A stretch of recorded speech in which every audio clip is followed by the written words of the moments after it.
खंडर उनका जिनका कभी जग दास और शिष्य था।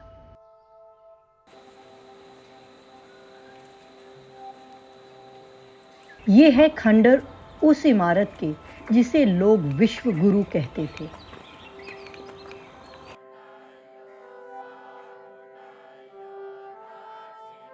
क्योंकि यह थी दुनिया की सबसे पहली और शायद सबसे नायाब university, Nalanda.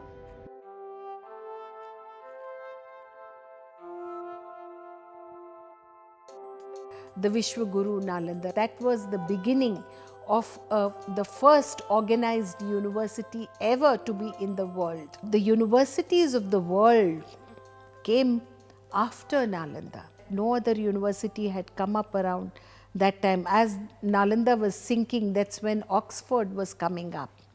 Cambridge came much later on. Bologna came about 500 years after Nalanda was functional. After 600 years of Nalanda's growth, you find Al-Azhar, the university in Cairo. चलिए चलते हैं एक सफर पर और खोलते हैं अतीत के पन्ने। जानिए कहानी नालंदा की।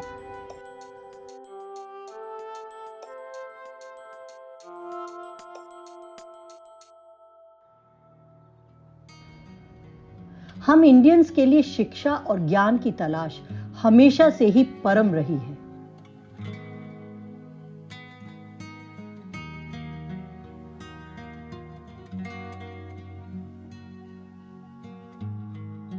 चाहे वो 21वीं सदी हो, पहली शताब्दी या फिर उससे भी कहीं पहले।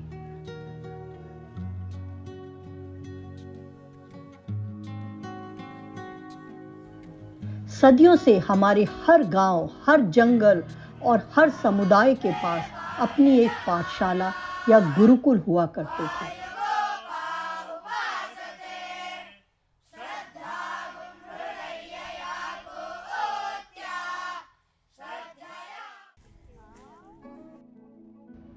गुरुकुल यानी आज के हमारे boarding schools.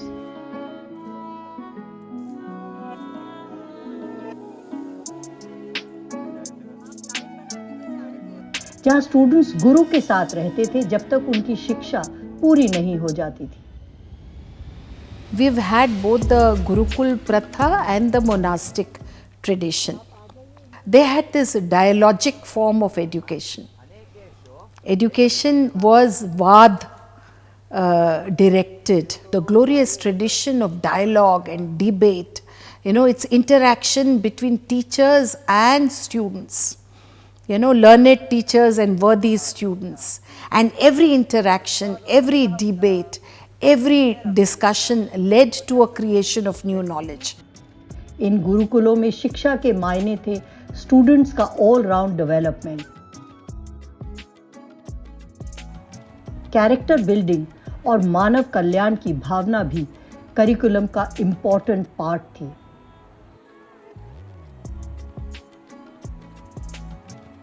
The gurus itself played a very significant role in the statecraft, in the knowledge not just of character building, but Shabd Vidya. We had grammar was very important, morphology, etymology was very important, defense studies was very important aspect of life, mathematics, Arthashastra, astrology, Vastu Shastra. The Vedic traditions had a number of ways of bringing out the sources of knowledge. School pass कर लेने से ही शिक्षा समाप्त नहीं होती थी।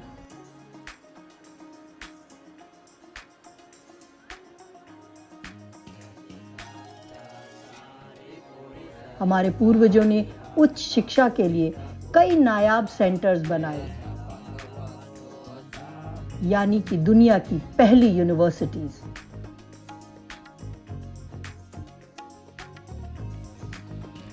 जैसे जैसे इनकी शोहरत बढ़ती गई, दूर दराज से स्टूडेंट्स भारत आने लगे उच्च शिक्षा की तलाश में।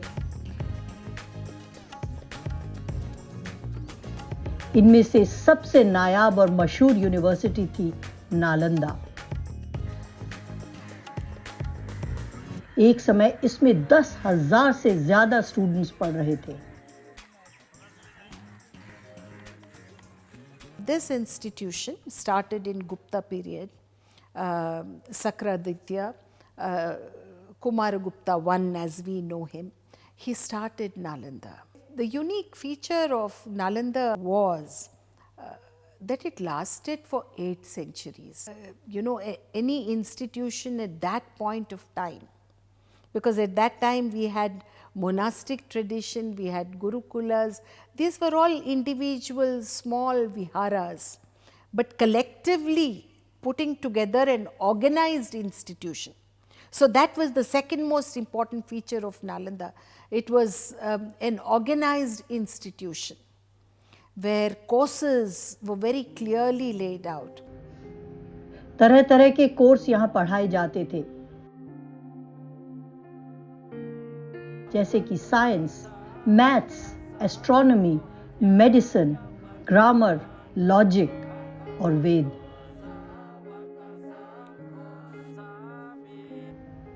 स्टूडेंट्स दुनिया के हर कोने से यहां आते थे। चाइना, कोरिया, जापान, पर्शिया और टर्की जैसे देशों से। एक लंबा और कठिन रास्ता तय करके सिर्फ एक ही मकसद था, विश्व की सबसे उम्दा यूनिवर्सिटी से ज्ञान हासिल करना। Seekers of knowledge came from across the world in quest of knowledge, and they traveled through trade route to reach to Nalanda, and they stayed for years together. You have the Chinese scholar who has left his imprints of his stay at Nalanda for over 10 years, be it Hunsang or be it I Ching. These are the scholars who have left their memoirs where they have recorded the glory of Nalanda. यह सिलसिला चला 800 सालों तक।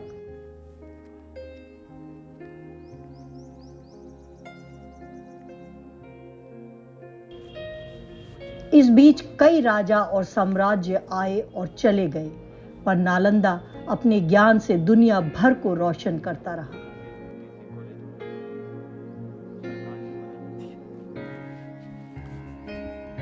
एक खास बात देखिए कि भारत ही नहीं, बाहर के राजा महाराजाओं का भी संरक्षण नालंदा को मिला। The patronage that came to Nalanda for the proliferation of knowledge itself is an amazing feature of this institution, because you had the Guptas, you had the Palas, you have from Central Asia there were monarchs who were contributing. Then you have from Suvarna Dvipa, you have the Shailendra king. Shailendra dynasty also contributed. The Guptas, the various Palas also brought in a unique feature that the villages around contributed for knowledge growth. So the contribution of 200 villages who paid taxes so that the monks, the seekers of knowledge who had come not just from all over India but all over Asia did not have to pay a single pie. The education was free because the surrounding villages looked after the well-being of all the monks. So that was again a very unique feature, because the endowments that came from the village, kept Nalanda University going at that point of time. जहां इतने उम्दा गुरु और होनहार शिष्य हो, जाहिर सी बात है वहां ज्ञान का समुद्र बहेगा।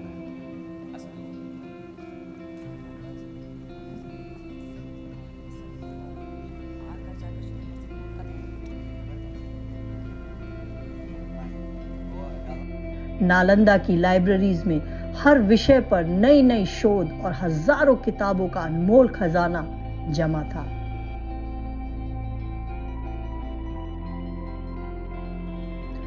विदेशों के स्कॉलर्स, खासकर चाइना से आए स्कॉलर्स, दसियों किताबें अपने देश ले गए ताकि वो अपनी मूल भाषा में उन्हें ट्रांसलेट कर सके।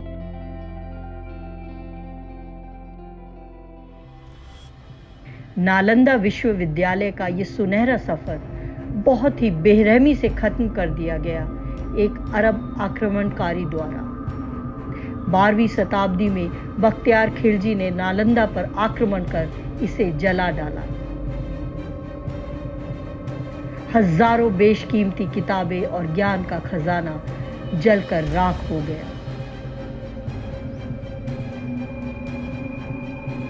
अपनी जान बचाकर भागते हुए स्टूडेंट्स ने कुछ किताबें बचाने का प्रयास किया भी, पर आखिर कितनी बचा पाते। यह ऐसी क्षति थी जिसको पूरा कर पाना नामुमकिन है। यह सिर्फ भारत का लॉस नहीं, परंतु पूरी दुनिया के लिए एक दुखद हादसा था।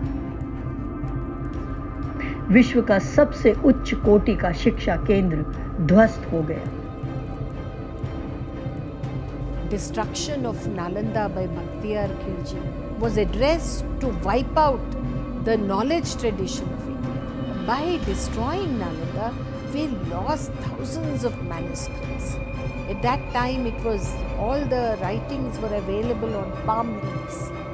So that's why when they burnt Nalanda down, it's believed that the libraries, the Ratnasagara, there were 3 libraries which housed thousands of books, Ratnasagara, Ratnadadi and Ratnaranjak, these were very well-known libraries.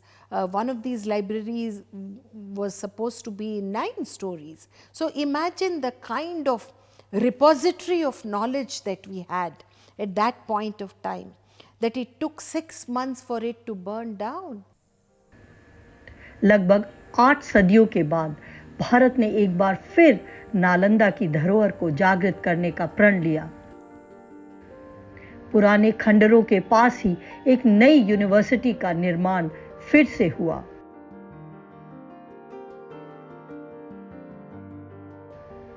Asia के कई देशों ने भी इस पहल में भारत का साथ दिया।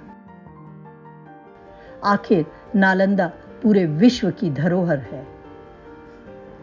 रामधारी सिंह दिनकर said famously, यह खंडहर उनका जिसका कभी जग शिष्य और दास था, अभी भी शिष्य है नालंदा के। It's been part of our collective memory. The government of India collectively with the support of then 13 countries, later 17 countries, we have re-established. We all need to come together to share from each other, to learn from each other the glorious traditions that had brought us together all those centuries back, need to be recapitulated. We need to build a resource center so that the new generations learn about Nalanda, learn from Nalanda.